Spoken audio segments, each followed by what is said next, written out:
Selamat pagi, perkenalkan nama saya Josephine Bakita Kezia Natania dengan NIM 248111403. Hari ini saya ingin menyampaikan mengenai hakikat hidup berkeluarga, peran keluarga. Keluarga adalah tempat pertama kita mengenal cinta. Di sanalah kita belajar untuk memberi, mendengarkan, memahami, dan mempercayai. Lewat keluarga pula, kita mulai mengenal siapa diri kita dan siapa Allah yang senantiasa hadir dalam keseharian. Namun, tidak semua orang beruntung merasakan kehangatan yang sama. Ada teman-teman kita yang mungkin tumbuh tanpa kehadiran penuh dari salah satu orang tua. Hal itu bisa membuat mereka merasa kekurangan, baik secara kasih sayang maupun dukungan. Jadi sebenarnya Romo, posisi istri kalau di dalam pernikahan Katolik, suami istri itu kan ada yang kayak setara ataukah suami itu lebih tinggi derajatnya daripada istri. Itu gimana Romo di Katolik? Jadi ini apel dimakan Hawa duluan, tapi kan orang tidak tahu bahwa mengapa Hawa jatuh dalam godaan dosa. Karena Adam tidak menjaganya. Jadi sebetulnya kalau ditanya siapa yang berdosa duluan, menurut saya Adam. Karena Adam tidak bisa berfungsi sebagai gembala, sebagai imam. Adam tidak bisa menjaga istrinya. Berdasarkan podcast tersebut, Dr. Reni sebagai istri dari Dr. Richard bertanya, kalau suami setaranya lebih tinggi daripada istri bagaimana?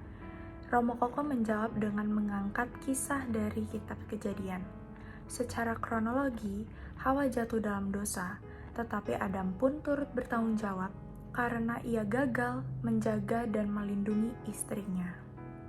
Hal ini berkaitan dengan kesetaraan peran antara suami dan istri yang merupakan faktor penting dalam menciptakan harmoni dalam keluarga.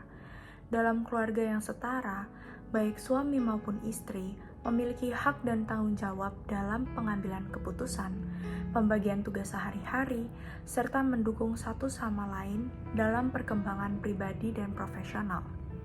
Dari situ kita belajar, dalam rencana Allah, suami dan istri diciptakan untuk saling mendampingi, bukan mendominasi, sehingga anak pun dapat merasakan kasih sayang dari peran ayah dan ibu. Kesetaraan dalam keluarga adalah kunci keharmonisan. Pada suami dan istri hidup setara, mereka dapat saling mendukung dan menguatkan, berbagi peran dan tanggung jawab, bertumbuh bersama dalam kasih dan iman. Dalam suasana seperti ini, anak-anak pun dapat merasakan kasih sayang yang utuh dan damai yang nyata, karena keluarga yang setara melahirkan nilai-nilai moral seperti keadilan, pengorbanan, komunikasi yang sehat, dan saling menghormati. Dalam Efesus bab 5 ayat 22-30 mengatakan, istri dipanggil untuk menghormati suami, seperti jemaat menghormati Kristus bukan karena suami lebih tinggi, tapi karena ia bertanggung jawab untuk memimpin dengan cinta. Sementara itu, suami dipanggil untuk mengasihi istri seperti Kristus mengasihi gereja dengan kasih yang rela berkorban, menyucikan, merawat, dan menjaga. Mengasihi istri berarti merawatnya seperti merawat diri sendiri, karena suami dan istri adalah satu tubuh. Ajaran Gereja Katolik menegaskan, perkawinan adalah perjanjian cinta yang suci, bukan hanya untuk saling melengkapi, tapi juga untuk saling menguduskan. Tujuannya adalah kesejahteraan suami istri dan kelahiran serta pendidikan anak-anak.